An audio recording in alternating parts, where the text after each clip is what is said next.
യോഹന്നാൻ എഴുതിയ സുവിശേഷം അധ്യായം 10. ആമേൻ ആമേൻ, ഞാൻ നിങ്ങളോട് പറയുന്നു, ആട്ടിൻതൊഴുത്തിൽ വാതിലൂടെ കടക്കാതെ വേറെ വഴിയായി കയറുന്നവൻ കള്ളനും കവർച്ചക്കാരനുമാകുന്നു. വാതിലൂടെ കടക്കുന്നവനോ ആടുകളുടെ ഇടയനാകുന്നു. അവന് വാതിൽ കാവൽക്കാരൻ തുറന്നു കൊടുക്കുന്നു. ആടുകൾ അവൻ്റെ ശബ്ദം കേൾക്കുന്നു. തൻ്റെ ആടുകളെ അവൻ പേർ ചൊല്ലി വിളിച്ച് പുറത്തു കൊണ്ടുപോകുന്നു. തനിക്കുള്ളവയൊക്കെയും പുറത്തു കൊണ്ടുപോയ ശേഷം അവൻ അവയ്ക്ക് മുമ്പായി നടക്കുന്നു. ആടുകൾ അവൻ്റെ ശബ്ദം അറിഞ്ഞ് അവനെ അനുഗമിക്കുന്നു. അന്യന്മാരുടെ ശബ്ദം അറിയായ്ക കൊണ്ട് അവ അന്യനെ അനുഗമിക്കാതെ വിട്ട് ഓടിപ്പോകും.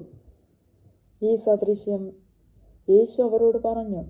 എന്നാൽ തങ്ങളോട് പറഞ്ഞത് ഇന്നത് എന്ന് അവർ ഗ്രഹിച്ചില്ല. യേശു പിന്നെ അവരോട് പറഞ്ഞത്, ആമേൻ ആമേൻ, ഞാൻ നിങ്ങളോട് പറയുന്നു, ആടുകളുടെ വാതിൽ ഞാനാകുന്നു. എനിക്ക് മുമ്പേ വന്നവരൊക്കെയും കള്ളന്മാരും കവർച്ചക്കാരുമത്രേ. ആടുകളോ അവരുടെ വാക്ക് കേട്ടില്ല. ഞാൻ വാതിലാകുന്നു. എന്നിലൂടെ കടക്കുന്നവൻ രക്ഷപ്പെടും. അവൻ അകത്തു വരികയും പുറത്തു പോവുകയും മേച്ചാൽ കണ്ടെത്തുകയും ചെയ്യും. മോഷ്ടിപ്പാനും അറുപ്പാനും മുടിപ്പാനുമല്ലാതെ കള്ളൻ വരുന്നില്ല. അവർക്ക് ജീവനുണ്ടാകുവാനും സമൃദ്ധിയായിട്ടുണ്ടാകുവാനും അത്രേ ഞാൻ വന്നിരിക്കുന്നത്. ഞാൻ നല്ല ഇടയനാകുന്നു. നല്ല ഇടയൻ ആടുകൾക്ക് വേണ്ടി തൻ്റെ ജീവനെ കൊടുക്കുന്നു.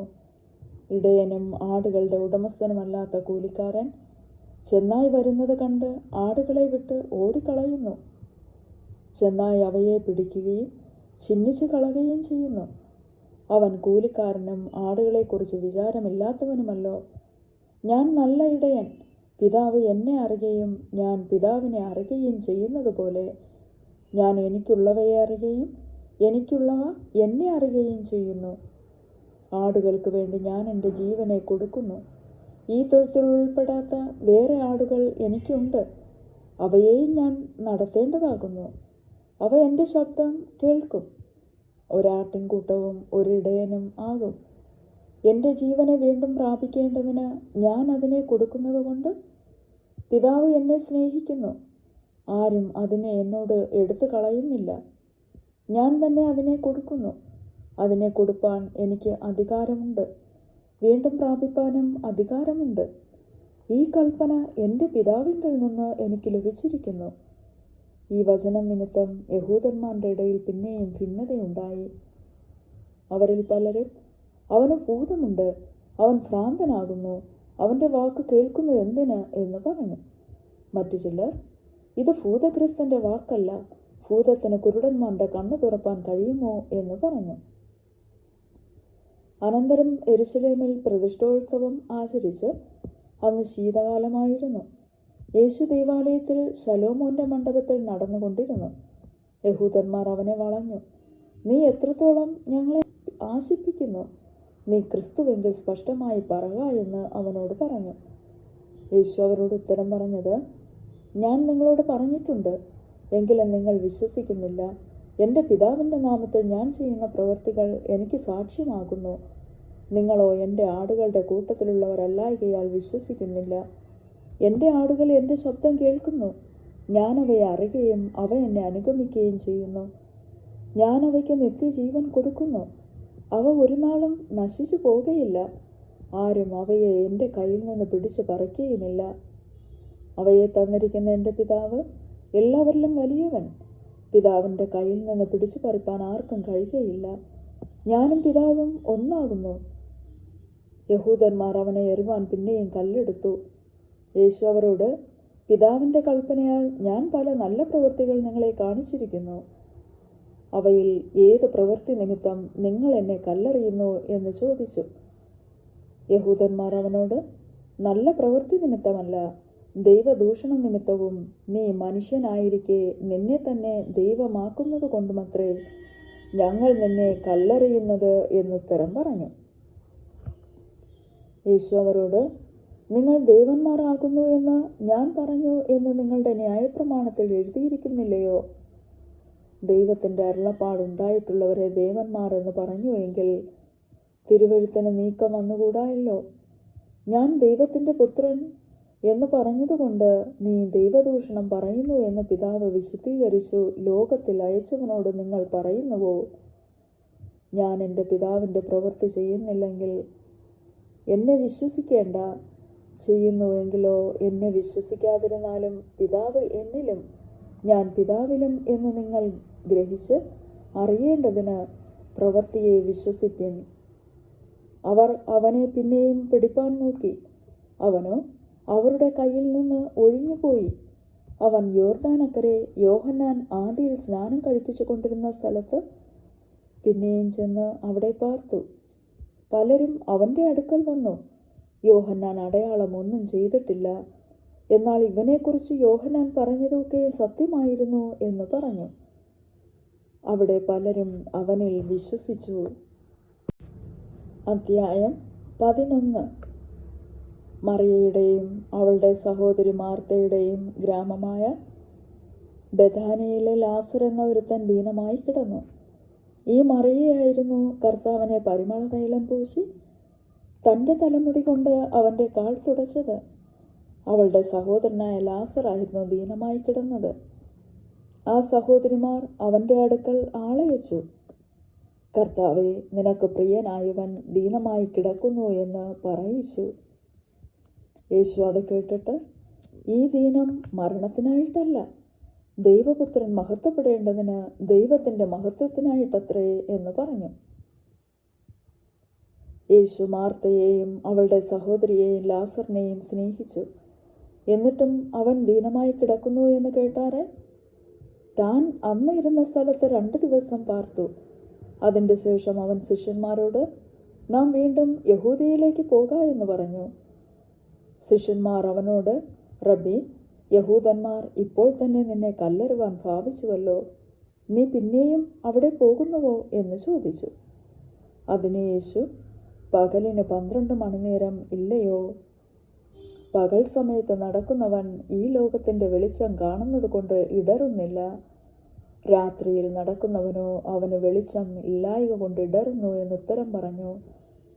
ഇത് പറഞ്ഞിട്ട് അവൻ, നമ്മുടെ സ്നേഹിതനായ ലാസർ നിദ്ര കൊള്ളുന്നു, എങ്കിലും ഞാൻ അവനെ ഉണർത്തുവാൻ പോകുന്നു എന്നവരോട് പറഞ്ഞു.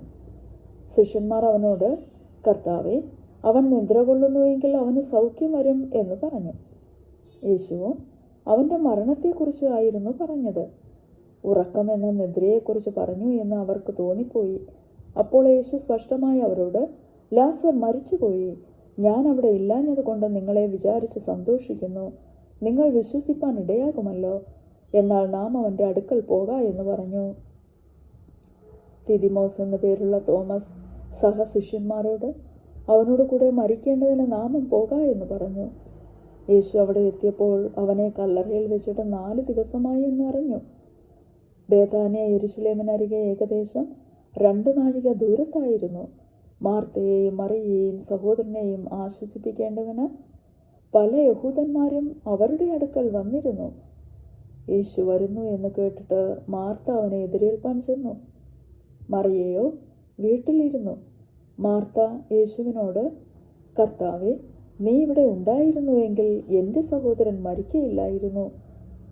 ഇപ്പോഴും നീ ദൈവത്തോട് എന്ത് അപേക്ഷിച്ചാലും ദൈവം നിനക്ക് തരും എന്ന് ഞാൻ അറിയുന്നു എന്ന് പറഞ്ഞു. യേശു അവളോട്, നിന്റെ സഹോദരൻ ഉയർത്തെഴുന്നേൽക്കും എന്ന് പറഞ്ഞു. മാർത്ത അവനോട്, ഒടുക്കത്തെ നാളിലെ പുനരുത്ഥാനത്തിൽ അവൻ ഉയർത്തെഴുന്നേൽക്കും എന്ന് ഞാൻ അറിയുന്നു എന്ന് പറഞ്ഞു. യേശു അവളോട്, ഞാൻ തന്നെ പുനരുത്ഥാനവും ജീവനുമാകുന്നു. എന്നിൽ വിശ്വസിക്കുന്നവൻ മരിച്ചാലും ജീവിക്കും. ജീവിച്ചിരുന്നു എന്നിൽ വിശ്വസിക്കുന്നവൻ ആരും ഒരു നാളും മരിക്കയില്ല. ഇത് നീ വിശ്വസിക്കുന്നുവോ എന്ന് പറഞ്ഞു.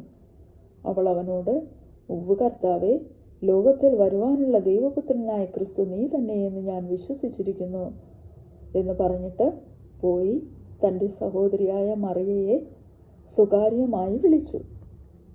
ഗുരു വന്നിട്ടുണ്ട്, നിന്നെ വിളിക്കുന്നു എന്ന് പറഞ്ഞു.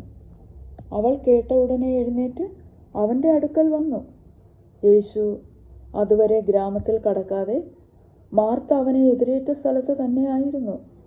വീട്ടിൽ അവളോടുകൂടെ ഇരുന്ന് അവളെ ആശ്വസിപ്പിക്കുന്ന യഹൂദന്മാർ മറിയ വേഗം എഴുന്നേറ്റ് പോകുന്നത് കണ്ടിട്ട് അവൾ കല്ലറയ്ക്കൽ കരവാൻ പോകുന്നു എന്ന് വിചാരിച്ച് പിൻചെന്നു. യേശു ഇരിക്കുന്നിടത്ത് മറിയ എത്തി. അവനെ കണ്ടിട്ട് അവൻ്റെ കാൽക്കൽ വീണു. കർത്താവേ, നീ ഇവിടെ ഉണ്ടായിരുന്നുവെങ്കിൽ എൻ്റെ സഹോദരൻ മരിക്കയില്ലായിരുന്നു എന്ന് പറഞ്ഞു. അവൾ കരയുന്നതും അവളോടുകൂടെ വന്ന യഹൂദന്മാർ കരയുന്നതും യേശു കണ്ടിട്ട് ഉള്ളം നൊന്ത് കലങ്ങി. അവനെ വെച്ചത് എവിടെ എന്ന് ചോദിച്ചു. കർത്താവേ, വന്നു കാണുക എന്നവർ അവനോട് പറഞ്ഞു. യേശു കണ്ണുനീർ വാർത്തു. ആകയാൽ യഹൂദന്മാർ, കണ്ടോ, അവനോട് എത്ര പ്രിയമുണ്ടായിരുന്നു എന്ന് പറഞ്ഞു. ചിലരോ, കുരുടന്റെ കണ്ണു തുറന്ന ഇവനെയും മരിക്കാതാക്കുവാൻ കഴിഞ്ഞില്ലയോ എന്ന് പറഞ്ഞു. യേശു പിന്നെയും ഉള്ളം നൊന്ത് കല്ലറയ്ക്കലെത്തി.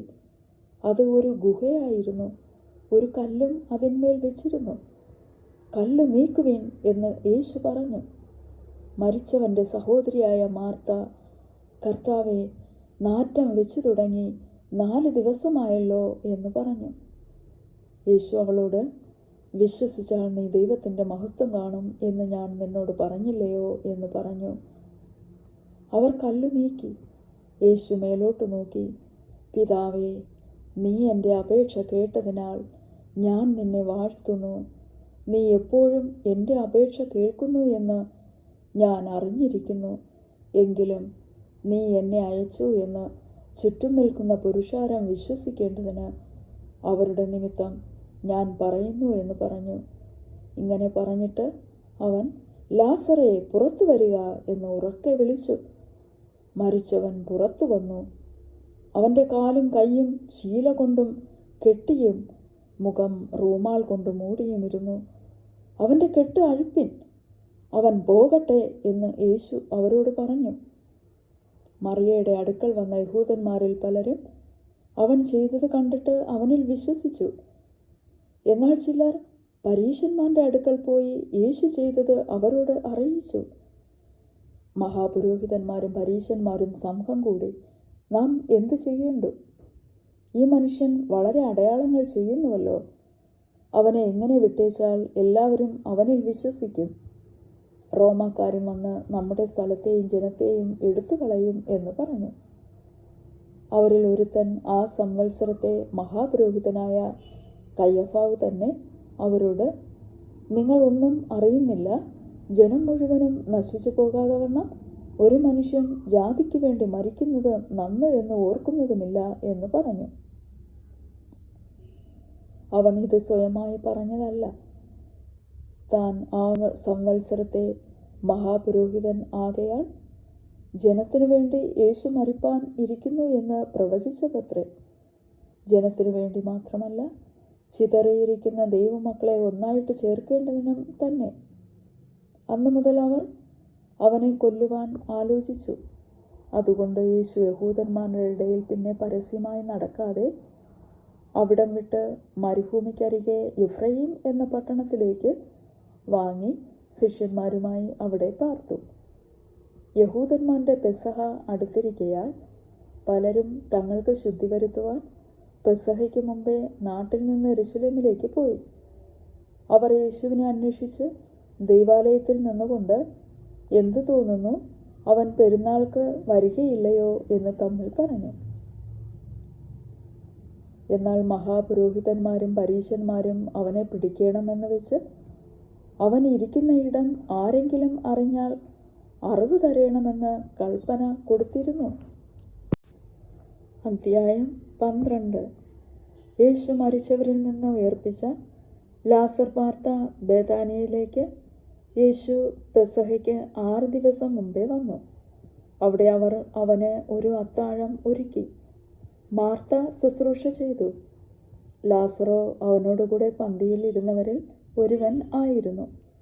അപ്പോൾ മറിയ വിലയേറിയ സ്വച്ഛജട മാംസി തൈലം ഒരു റാത്തൽ എടുത്ത് യേശുവിൻ്റെ കാലിൽ പൂശി തൻ്റെ തലമുടി കൊണ്ട് കാൽ തുവർത്തി. തൈലത്തിൻ്റെ സൗരഭ്യം കൊണ്ട് വീട് നിറഞ്ഞു. എന്നാൽ അവൻ്റെ ശിഷ്യന്മാരിൽ ഒരുത്തനായി അവനെ കാണിച്ചു കൊടുപ്പാനുള്ള യൂദാ ഇസ്കര്യോത്താവ് ഈ തൈലം 300 വെള്ളിക്കാശിന് വിറ്റ് ദരിദ്രന്മാർക്ക് കൊടുക്കാഞ്ഞത് എന്ത് എന്ന് പറഞ്ഞു. ഇത് ദരിദ്രന്മാരെക്കുറിച്ച് വിചാരം ഉണ്ടായിട്ടല്ല, അവൻ കള്ളനാകൊണ്ടും പണസഞ്ചി തൻ്റെ പക്കലാകയാൽ അതിൽ ഇട്ടത് എടുത്ത് വന്നതുകൊണ്ടും അത്രേ പറഞ്ഞത്. യേശുവോ, അവളെ വിടുക, എൻ്റെ ശവസംസ്കാര ദിവസത്തിനായി അവൾ ഇത് സൂക്ഷിച്ചു എന്നിരിക്കട്ടെ. ദരിദ്രന്മാർ നിങ്ങൾക്കെല്ലായ്പ്പോഴും അടുക്കെ ഉണ്ടല്ലോ, ഞാൻ എല്ലായ്പ്പോഴും അടുക്കെ ഇല്ലതാനും എന്ന് പറഞ്ഞു. അവൻ അവിടെ ഉണ്ടെന്ന് അറിഞ്ഞിട്ട് യഹൂദന്മാരുടെ ഒരു വലിയ പുരുഷാരം യേശുവിൻ്റെ നിമിത്തം മാത്രമല്ല, അവൻ മരിച്ചവരിൽ നിന്ന് ഉയർപ്പിച്ച ലാസറെ കാണുവാനായിട്ടും കൂടെ വന്നു. അവൻ ഹേതുവായി അനേകം യഹൂദന്മാർ ചെന്ന് യേശുവിൽ വിശ്വസിക്കയാൽ ലാസറെയും കൊല്ലേണം എന്ന് മഹാപുരോഹിതന്മാർ ആലോചിച്ചു. പിറ്റേന്ന് പെരുന്നാൾക്ക് വന്നൊരു വലിയ പുരുഷാരം യേശു യെരൂശലേമിലേക്ക് വരുന്നു എന്ന് കേട്ടിട്ട് ഈത്തപ്പനയുടെ കുരുത്തോല എടുത്തും കൊണ്ട് അവനെ എതിരേൽപ്പാൻ ചെന്നു. ഹോശന്ന, ഇസ്രായേലിൻ്റെ രാജാവായി കർത്താവിൻ്റെ നാമത്തിൽ വരുന്നവൻ വാഴ്ത്തപ്പെട്ടവൻ എന്ന് ആർത്തു. യേശു ഒരു ചെറിയ കഴുതയെ കണ്ടിട്ട് അതിന്മേൽ കയറി. സിയോൻ പുത്രി, ഭയപ്പെടേണ്ട, ഇതാ നിന്റെ രാജാവ് കഴുതക്കുട്ടിപ്പുറത്ത് കയറി വരുന്നു എന്ന് എഴുതിയിരിക്കുന്നത് പോലെ തന്നെ. ഇത് അവൻ്റെ ശിഷ്യന്മാർ ആദിയിൽ ഗ്രഹിച്ചില്ല. യേശുവിന് തേജസ്കരണം വന്ന ശേഷം അവനെക്കുറിച്ച് എങ്ങനെ എഴുതിയിരിക്കുന്നു എന്നും തങ്ങൾ അവൻ എങ്ങനെ ചെയ്തു എന്നും അവർക്ക് ഓർമ്മ വന്നു. അവൻ ലാസറെ കല്ലറയിൽ നിന്ന് വിളിച്ചു. മരിച്ചവരിൽ നിന്ന് എഴുന്നേൽപ്പിച്ചവൻ അവനോടുകൂടെ ഉണ്ടായിരുന്ന പുരുഷാരം സാക്ഷ്യം പറഞ്ഞു. അവൻ ഈ അടയാളം ചെയ്ത പ്രകാരം പുരുഷാരം കേട്ടിട്ട് അവനെ എതിരേറ്റ് ചെന്നു. ആകയാൽ പരീശന്മാർ തമ്മിൽ നമുക്ക് ഒന്നും സാധിക്കുന്നില്ലല്ലോ, ലോകം അവൻ്റെ പിന്നാലെ ആയിപ്പോയി എന്ന് പറഞ്ഞു. പെരുന്നാളിൽ നമസ്കരിപ്പാൻ വന്നവരിൽ ചില യൗവനന്മാർ ഉണ്ടായിരുന്നു. ഇവർ ഗലീലയിലെ ബേത്സയിദക്കാരനായ ഫിലിപ്പോസിൻ്റെ അടുക്കൽ ചെന്ന് അവനോട്, യജമാനനെ, ഞങ്ങൾക്ക് യേശുവിനെ കാണുവാൻ താല്പര്യമുണ്ട് എന്ന് അപേക്ഷിച്ചു. ഫിലിപ്പോസ് ചെന്ന് അന്ത്രയോസിനോട് പറഞ്ഞു. അന്ത്രയോസും ഫിലിപ്പോസും കൂടെ ചെന്ന് യേശുവിനോട് പറഞ്ഞു. യേശു അവരോട് ഉത്തരം പറഞ്ഞത്, മനുഷ്യപുത്രൻ തേജസ്കരിക്കപ്പെടുവാനുള്ള നാഴിക വന്നിരിക്കുന്നു. ആമേൻ ആമേൻ, ഞാൻ നിങ്ങളോട് പറയുന്നു, കോതമ്പ് മണി നിലത്ത് വീണ് ചാകുന്നില്ല എങ്കിൽ അത് തനിയെ ഇരിക്കും. ചത്തു എങ്കിലോ വളരെ വിളവ് ഉണ്ടാകും. തൻ്റെ ജീവനെ സ്നേഹിക്കുന്നവൻ അതിനെ കളയും. ഇഹലോകത്തിൽ തൻ്റെ ജീവനെ പകയ്ക്കുന്നവൻ അതിനെ നിത്യജീവനായി സൂക്ഷിക്കും. എനിക്ക് ശുശ്രൂഷ ചെയ്യുന്നവൻ എന്നെ അനുഗമിക്കട്ടെ. ഞാൻ ഇരിക്കുന്നിടത്ത് എൻ്റെ ശുശ്രൂഷക്കാരനും ഇരിക്കും. എനിക്ക് ശുശ്രൂഷ ചെയ്യുന്നവനെ പിതാവ് മാനിക്കും. ഇപ്പോൾ എൻ്റെ ഉള്ളം കലങ്ങിയിരിക്കുന്നു. ഞാൻ എന്തു പറയേണ്ടു? പിതാവേ, ഈ നാഴികയിൽ നിന്ന് എന്നെ രക്ഷിക്കണമേ. എങ്കിലും ഇത് നിമിത്തം ഞാൻ ഈ നാഴികയിലേക്ക് വന്നിരിക്കുന്നു. പിതാവേ, നിന്റെ നാമത്തെ മഹത്വപ്പെടുത്തണമേ. അപ്പോൾ സ്വർഗത്തിൽ നിന്ന്, ഞാൻ മഹത്വപ്പെടുത്തിയിരിക്കുന്നു, ഇനിയും മഹത്വപ്പെടുത്തും എന്നൊരു ശബ്ദമുണ്ടായി. അത് കേട്ടിട്ട് അരികെ നിൽക്കുന്ന പുരുഷാരം ഇടിയുണ്ടായി എന്ന് പറഞ്ഞു. മറ്റു ചിലർ, ഒരു ദൈവദൂതൻ അവനോട് സംസാരിച്ചു എന്ന് പറഞ്ഞു. അതിന് യേശു, ഈ ശബ്ദം എൻ്റെ നിമിത്തമല്ല, നിങ്ങളുടെ നിമിത്തമത്രേ ഉണ്ടായത്. ഇപ്പോൾ ഈ ലോകത്തിൻ്റെ ന്യായവിധിയാകുന്നു. ഇപ്പോൾ ഈ ലോകത്തിൻ്റെ പ്രഭുവിനെ പുറത്ത് തള്ളിക്കളയും. ഞാനോ ഭൂമിയിൽ നിന്ന് ഉയർത്തപ്പെട്ടാൽ എല്ലാവരെയും എങ്കലേക്ക് ആകർഷിക്കും എന്നുത്തരം പറഞ്ഞു. ഇത് താൻ മരിപ്പാനുള്ള മരണവിധം സൂചിപ്പിച്ചു പറഞ്ഞതത്രേ. പുരുഷാരം അവനോട്, ക്രിസ്തു എന്നേക്കും ഇരിക്കും എന്ന് ഞങ്ങൾ ന്യായപ്രമാണത്തിൽ വായിച്ചു കേട്ടിരിക്കുന്നു. പിന്നെ മനുഷ്യപുത്രൻ ഉയർത്തപ്പെടേണ്ടതെന്ന് നീ പറയുന്നത് എങ്ങനെ? ഈ മനുഷ്യപുത്രൻ ആർ എന്ന് ചോദിച്ചു. അതിന് യേശു അവരോട്, ഇനി കുറേ കാലം മാത്രം വെളിച്ചം നിങ്ങളുടെ ഇടയിലിരിക്കും. ഇരുൾ നിങ്ങളെ പിടിക്കാതിരിപ്പാൻ നിങ്ങൾക്ക് വെളിച്ചമുള്ളയിടത്തോളം നടന്നുകൊള്ളുവിൻ. ഇരുളിൽ നടക്കുന്നവൻ താൻ എവിടെ പോകുന്നു എന്ന് അറിയുന്നില്ലല്ലോ. നിങ്ങൾ വെളിച്ചത്തിൻ്റെ മക്കളാകേണ്ടതിന് വെളിച്ചമുള്ളയിടത്തോളം വെളിച്ചത്തിൽ വിശ്വസിപ്പിൻ എന്ന് പറഞ്ഞു. ഇത് സംസാരിച്ചിട്ട് യേശു വാങ്ങിപ്പോയി അവരെ വിട്ട് മറഞ്ഞു. അവർ കാണെ അവൻ ഇത്രമാത്രം അടയാളങ്ങളെ ചെയ്തിട്ട് അവർ അവനിൽ വിശ്വസിച്ചില്ല. കർത്താവെ, ഞങ്ങൾ കേൾപ്പിച്ചത് ആർ വിശ്വസിച്ചിരിക്കുന്നു?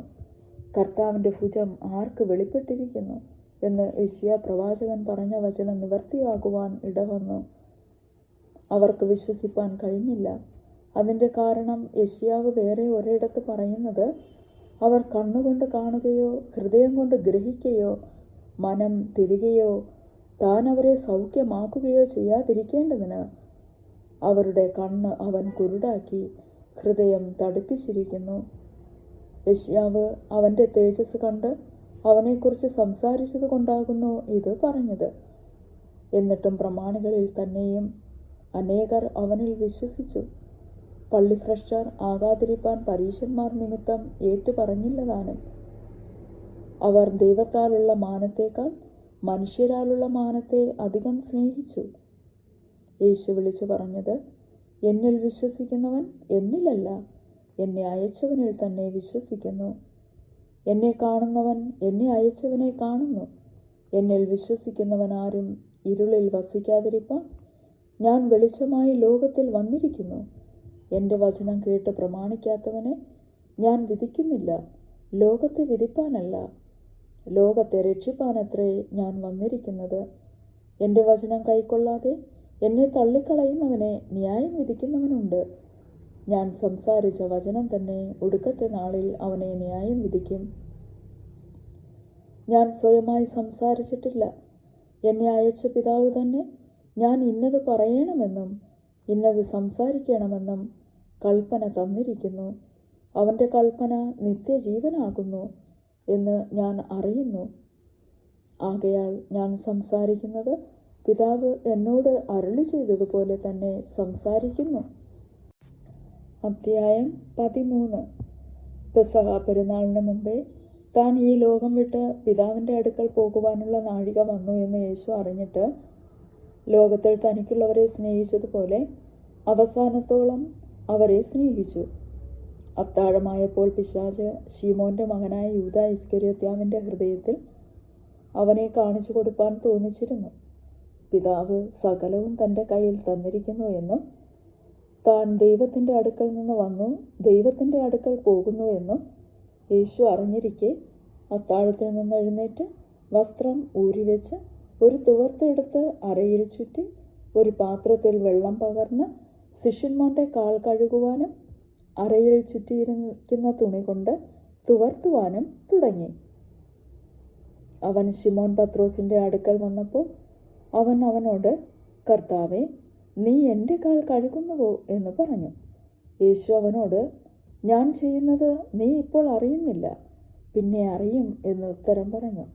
നീ ഒരു നാളും എൻ്റെ കാൽ കഴുകുകയില്ല എന്ന് പത്രോസ് പറഞ്ഞു. അതിന് യേശു, ഞാൻ നിന്നെ കഴുകാഞ്ഞാൽ നിനക്ക് എന്നോട് കൂടെ പങ്കില്ല എന്നുത്തരം പറഞ്ഞു. അപ്പോൾ ശിമോൻ പത്രോസ്, കർത്താവേ, എൻ്റെ കാൽ മാത്രമല്ല കൈയും തലയും കൂടെ കഴുകണം എന്ന് പറഞ്ഞു. യേശു അവനോട്, കുളിച്ചിരിക്കുന്നവന് കാൽ അല്ലാതെ കഴുകുവാൻ ആവശ്യമില്ല, അവൻ മുഴുവനും ശുദ്ധിയുള്ളവൻ, നിങ്ങൾ ശുദ്ധിയുള്ളവരാകുന്നു, എല്ലാവരും അല്ലതാനും എന്ന് പറഞ്ഞു. തന്നെ കാണിച്ചു കൊടുക്കുന്നവനെ അറിഞ്ഞിരിക്ക കൊണ്ടത്രേ എല്ലാവരും ശുദ്ധിയുള്ളവരല്ല എന്ന് പറഞ്ഞത്. അവൻ അവരുടെ കാൽ കഴുകിയിട്ട് വസ്ത്രം ധരിച്ച് വീണ്ടും ഇരുന്ന് അവരോട് പറഞ്ഞത്, ഞാൻ നിങ്ങൾക്ക് ചെയ്യുന്നത് ഇന്നത് എന്ന് അറിയുന്നുവോ? നിങ്ങൾ എന്നെ ഗുരുവെന്നും കർത്താവെന്നും വിളിക്കുന്നു. ഞാൻ അങ്ങനെ ആകൊണ്ട് നിങ്ങൾ പറയുന്നത് ശരി. കർത്താവും ഗുരുവുമായ ഞാൻ നിങ്ങളുടെ കാൽ കഴുകിയെങ്കിൽ നിങ്ങളും തമ്മിൽ തമ്മിൽ കാൽ കഴുകേണ്ടതാകുന്നു. ഞാൻ നിങ്ങൾക്ക് ചെയ്തതുപോലെ നിങ്ങളും ചെയ്യേണ്ടതിന് ഞാൻ നിങ്ങൾക്ക് ദൃഷ്ടാന്തം തന്നിരിക്കുന്നു. ആമേൻ ആമേൻ, ഞാൻ നിങ്ങളോട് പറയുന്നു, ദാസൻ യജമാനനേക്കാൾ വലിയവനല്ല, ദൂതൻ തന്നെ അയച്ചവനേക്കാൾ വലിയവനുമല്ല. ഇത് നിങ്ങൾ അറിയുന്നു എങ്കിൽ ഭാഗ്യവാന്മാർ. നിങ്ങളെ എല്ലാവരെയും കുറിച്ച് പറയുന്നില്ല. ഞാൻ തിരഞ്ഞെടുത്തവരെ ഞാൻ അറിയുന്നു. എന്നാൽ എൻ്റെ അപ്പം തിന്നുന്നവൻ എൻ്റെ നേരെ കുതികാൽ ഉയർത്തിയിരിക്കുന്നു എന്നുള്ള തിരുവെഴുത്തിന് നിവർത്തി വരേണ്ടതാകുന്നു. അത് സംഭവിക്കുമ്പോൾ ഞാൻ തന്നെ മശിഹ എന്ന് നിങ്ങൾ വിശ്വസിക്കേണ്ടതിന് ഞാൻ ഇപ്പോൾ അത് സംഭവിക്കും മുമ്പേ നിങ്ങളോട് പറയുന്നു. ആമേൻ ആമേൻ, ഞാൻ നിങ്ങളോട് പറയുന്നു, ഞാൻ അയക്കുന്നവനെ കൈക്കൊള്ളുന്നവൻ എന്നെ കൈക്കൊള്ളുന്നു, എന്നെ കൈക്കൊള്ളുന്നവൻ എന്നെ അയച്ചവനെ കൈക്കൊള്ളുന്നു.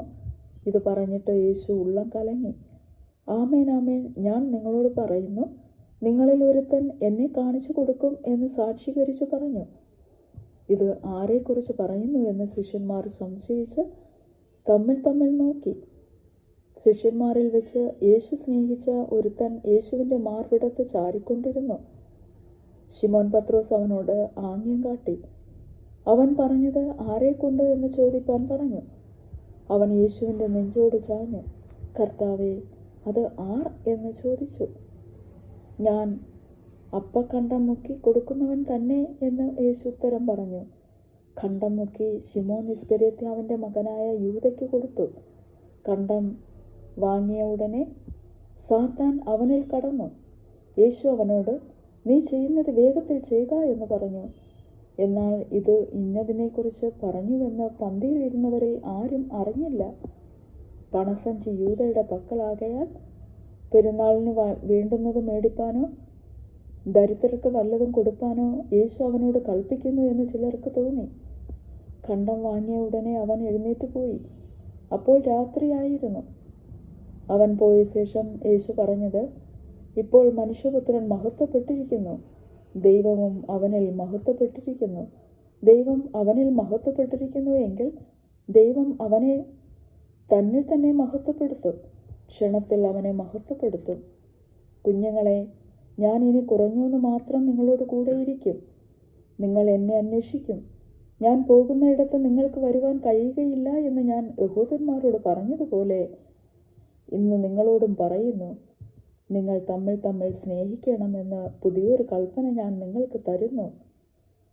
ഞാൻ നിങ്ങളെ സ്നേഹിച്ചതുപോലെ നിങ്ങളും തമ്മിൽ തമ്മിൽ സ്നേഹിക്കണം എന്ന് തന്നെ. നിങ്ങൾക്ക് തമ്മിൽ തമ്മിൽ സ്നേഹമുണ്ടെങ്കിൽ നിങ്ങൾ എൻ്റെ ശിഷ്യന്മാർ എന്ന് എല്ലാവരും അറിയും. ശിമോൻ പത്രോസ് അവനോട്, കർത്താവേ, നീ എവിടെ പോകുന്നു എന്ന് ചോദിച്ചതിന്, ഞാൻ പോകുന്ന ഇടത്തേക്ക് നിനക്ക് ഇപ്പോൾ എന്നെ അനുഗമിപ്പാൻ കഴിയുകയില്ല, പിന്നത്തേതിൽ നീ എന്നെ അനുഗമിക്കും എന്ന് യേശു അവനോട് ഉത്തരം പറഞ്ഞു. പത്രോസ് അവനോട്, കർത്താവേ, ഇപ്പോൾ എനിക്ക് നിന്നെ അനുഗമിപ്പാൻ കഴിയാത്തത് എന്ത്? ഞാൻ എൻ്റെ ജീവനെ നിനക്ക് വേണ്ടി വെച്ച് കളയും എന്ന് പറഞ്ഞു. അതിന് യേശു, നിന്റെ ജീവനെ എനിക്ക് വേണ്ടി വെച്ച് കളയുമോ? ആമേൻ, ആമേൻ, ഞാൻ നിന്നോട് പറയുന്നു, നീ 3 പ്രാവശ്യം എന്നെ തള്ളിപ്പറയുവോളം കോഴി കൂവുകയില്ല എന്ന് ഉത്തരം പറഞ്ഞു. അധ്യായം 14. നിങ്ങളുടെ ഹൃദയം കലങ്ങിപ്പോകരുത്. ദൈവത്തിൽ വിശ്വസിപ്പിൻ, എന്നിലും വിശ്വസിപ്പിൻ. എൻ്റെ പിതാവിൻ്റെ ഭവനത്തിൽ അനേകം വാസസ്ഥലങ്ങളുണ്ട്. ഇല്ലെങ്കിൽ ഞാൻ നിങ്ങളോട് പറയുമായിരുന്നു. ഞാൻ നിങ്ങൾക്ക് സ്ഥലമൊരുക്കുവാൻ പോകുന്നു. ഞാൻ പോയി നിങ്ങൾക്ക് സ്ഥലമൊരുക്കിയാൽ ഞാൻ ഇരിക്കുന്ന ഇടത്തേക്ക് നിങ്ങളും ഇരിക്കേണ്ടതിന് പിന്നെയും വന്ന് നിങ്ങളെ എൻ്റെ അടുക്കൽ ചേർത്തുകൊള്ളും. ഞാൻ പോകുന്ന ഇടത്തേക്കുള്ള വഴി നിങ്ങൾ അറിയുന്നു. തോമസ് അവനോട്, കർത്താവേ, നീ എവിടെ പോകുന്നു എന്ന് ഞങ്ങൾ അറിയുന്നില്ല, പിന്നെ വഴി എങ്ങനെ അറിയുമെന്ന് പറഞ്ഞു. യേശു അവനോട്, ഞാൻ തന്നെ വഴിയും സത്യവും ജീവനുമാകുന്നു. ഞാൻ മുഖാന്തരമല്ലാതെ ആരും പിതാവിൻ്റെ അടുക്കൽ എത്തുന്നില്ല. നിങ്ങൾ എന്നെ അറിഞ്ഞുവെങ്കിൽ എൻ്റെ പിതാവിനെ അറിയുമായിരുന്നു. ഇന്നു മുതൽ നിങ്ങൾ അവനെ അറിയുന്നു, അവനെ കണ്ടുമിരിക്കുന്നു എന്ന് പറഞ്ഞു. ഫിലിപ്പോസ് അവനോട്, കർത്താവേ, പിതാവിനെ ഞങ്ങൾക്ക് കാണിച്ചു തരേണം, എന്നാൽ ഞങ്ങൾക്ക് മതി എന്ന് പറഞ്ഞു. യേശു അവനോട് പറഞ്ഞത്, ഞാൻ ഇത്രകാലം നിങ്ങളോട് കൂടെ ഇരുന്നിട്ടും നീ എന്നെ അറിയുന്നില്ലയോ? ഫിലിപ്പോസേ, എന്നെ കണ്ടവൻ പിതാവിനെ കണ്ടിരിക്കുന്നു. പിന്നെ പിതാവിനെ ഞങ്ങൾക്ക് കാണിച്ചു തരണമെന്ന് നീ പറയുന്നത് എങ്ങനെ? ഞാൻ പിതാവിലും പിതാവ് എന്നിലും ആകുന്നു എന്ന് നീ വിശ്വസിക്കുന്നില്ലയോ? ഞാൻ നിങ്ങളോട് പറയുന്ന വചനം സ്വയമായിട്ടല്ല സംസാരിക്കുന്നത്. പിതാവ് എന്നിൽ വസിച്ചുകൊണ്ട് തൻ്റെ പ്രവൃത്തി ചെയ്യുന്നു. ഞാൻ പിതാവിലും പിതാവ് എന്നിലും എന്ന് എന്നെ വിശ്വസിപ്പിൻ, അല്ലെങ്കിൽ പ്രവൃത്തി നിമിത്തം എന്നെ വിശ്വസിപ്പിൻ. ആമേൻ, ആമേൻ, ഞാൻ നിങ്ങളോട് പറയുന്നു, ഞാൻ ചെയ്യുന്ന പ്രവൃത്തി എന്നിൽ വിശ്വസിക്കുന്നവനും ചെയ്യും. ഞാൻ പിതാവിൻ്റെ അടുക്കൽ പോകുന്നത് കൊണ്ട് അതിൽ വലിയതും അവൻ ചെയ്യും. നിങ്ങൾ എൻ്റെ നാമത്തിൽ അപേക്ഷിക്കുന്നതൊക്കെയും പിതാവ് പുത്രനിൽ മഹത്വപ്പെടേണ്ടതിന് ഞാൻ ചെയ്തു തരും. നിങ്ങൾ എൻ്റെ നാമത്തിൽ എന്നോട് അപേക്ഷിക്കുന്നതൊക്കെയും ഞാൻ ചെയ്തു തരും. നിങ്ങൾ എന്നെ സ്നേഹിക്കുന്നുവെങ്കിൽ എൻ്റെ കൽപ്പനകളെ കാത്തുകൊള്ളും. എന്നാൽ ഞാൻ പിതാവിനോട് ചോദിക്കും, അവൻ സത്യത്തിൻ്റെ ആത്മാവെന്ന മറ്റൊരു കാര്യസ്ഥനെ എന്നേക്കും നിങ്ങളോട് കൂടെ ഇരിക്കേണ്ടതിന് നിങ്ങൾക്ക് തരും. ലോകം അവനെ കാണുകയോ അറിയുകയോ ചെയ്യായികയാൽ അതിന് അവനെ ലഭിപ്പാൻ കഴിയുകയില്ല. നിങ്ങളോ അവൻ നിങ്ങളോട് കൂടെ വസിക്കുകയും നിങ്ങളിൽ ഇരിക്കുകയും ചെയ്യുന്നത് കൊണ്ട് അവനെ അറിയുന്നു. ഞാൻ നിങ്ങളെ അനാഥരായി വിടുകയില്ല. ഞാൻ നിങ്ങളുടെ അടുക്കൽ വരും. കുറഞ്ഞോന്ന് കഴിഞ്ഞാൽ ലോകം എന്നെ കാണുകയില്ല, നിങ്ങളോ എന്നെ കാണും. ഞാൻ ജീവിക്കുന്നത് കൊണ്ട് നിങ്ങളും ജീവിക്കും. ഞാൻ എൻ്റെ പിതാവിലും നിങ്ങൾ എന്നിലും ഞാൻ നിങ്ങളിലും എന്ന് നിങ്ങൾ അന്ന് അറിയും. എൻ്റെ കൽപ്പനകൾ ലഭിച്ച് പ്രമാണിക്കുന്നവൻ എന്നെ സ്നേഹിക്കുന്നവനാകുന്നു. എന്നെ സ്നേഹിക്കുന്നവനെ എൻ്റെ പിതാവ് സ്നേഹിക്കുന്നു. ഞാനും അവനെ സ്നേഹിച്ച് അവന് എന്നെ തന്നെ വെളിപ്പെടുത്തും. ഇസ്കര്യോത്താവല്ലാത്ത യൂദ അവനോട്, കർത്താവേ, എന്ത് സംഭവിച്ചിട്ടാകുന്നു നീ ലോകത്തിനല്ല ഞങ്ങൾക്കത്രേ നിന്നെ വെളിപ്പെടുത്തുവാൻ പോകുന്നത് എന്ന് ചോദിച്ചു. യേശു അവനോട്, എന്നെ സ്നേഹിക്കുന്നവൻ എൻ്റെ വചനം പ്രമാണിക്കും. എൻ്റെ പിതാവ് അവനെ സ്നേഹിക്കും. ഞങ്ങൾ അവൻ്റെ അടുക്കൽ വന്ന് അവനോട് കൂടെ വാസം ചെയ്യും. എന്നെ സ്നേഹിക്കാത്തവൻ എൻ്റെ വചനം പ്രമാണിക്കുന്നില്ല. നിങ്ങൾ കേൾക്കുന്ന വചനം എൻ്റേതല്ല, എന്നെ അയച്ച പിതാവിൻ്റേതത്രേ എന്നുത്തരം പറഞ്ഞു. ഞാൻ നിങ്ങളോട് കൂടെ വസിക്കുമ്പോൾ ഇത് നിങ്ങളോട് സംസാരിച്ചിരിക്കുന്നു. എങ്കിലും പിതാവ് എൻ്റെ നാമത്തിൽ അയപ്പാനുള്ള പരിശുദ്ധാത്മാവ് എന്ന കാര്യസ്ഥൻ നിങ്ങൾക്ക് സകലവും ഉപദേശിച്ച് തരികയും ഞാൻ നിങ്ങളോട് പറഞ്ഞതൊക്കെയും നിങ്ങളെ ഓർമ്മപ്പെടുത്തുകയും ചെയ്യും. സമാധാനം ഞാൻ നിങ്ങൾക്ക് തന്നേച്ചു പോകുന്നു. എൻ്റെ സമാധാനം ഞാൻ നിങ്ങൾക്ക് തരുന്നു. ലോകം തരുന്നത് പോലെ അല്ല ഞാൻ നിങ്ങൾക്ക് തരുന്നത്. നിങ്ങളുടെ ഹൃദയം കലങ്ങരുത്, ഭ്രമിക്കുകയും അരുത്. ഞാൻ പോകുകയും നിങ്ങളുടെ അടുക്കൽ മടങ്ങി വരികയും ചെയ്യും എന്ന് ഞാൻ നിങ്ങളോട് പറഞ്ഞത് കേട്ടുവല്ലോ. നിങ്ങൾ എന്നെ സ്നേഹിക്കുന്നുവെങ്കിൽ ഞാൻ പിതാവിൻ്റെ അടുക്കൽ പോകുന്നതിനാൽ നിങ്ങൾ സന്തോഷിക്കുമായിരുന്നു. പിതാവ് എന്നേക്കാൾ വലിയവനല്ലോ. അത് സംഭവിക്കുമ്പോൾ നിങ്ങൾ വിശ്വസിക്കേണ്ടതിന് ഞാൻ ഇപ്പോൾ അത് സംഭവിക്കും മുമ്പേ നിങ്ങളോട് പറഞ്ഞിരിക്കുന്നു. ഞാൻ ഇനി നിങ്ങളോട് വളരെ സംസാരിക്കയില്ല. ലോകത്തിൻ്റെ പ്രഭു വരുന്നു. അവന് എന്നോട് ഒരു കാര്യവുമില്ല. എങ്കിലും ഞാൻ പിതാവിനെ സ്നേഹിക്കുന്നു എന്നും പിതാവ് എന്നോട് കൽപ്പിച്ചതുപോലെ ഞാൻ ചെയ്യുന്നു എന്നും ലോകം അറിയട്ടെ. എഴുന്നേൽപ്പിൻ, നാം പോകാം.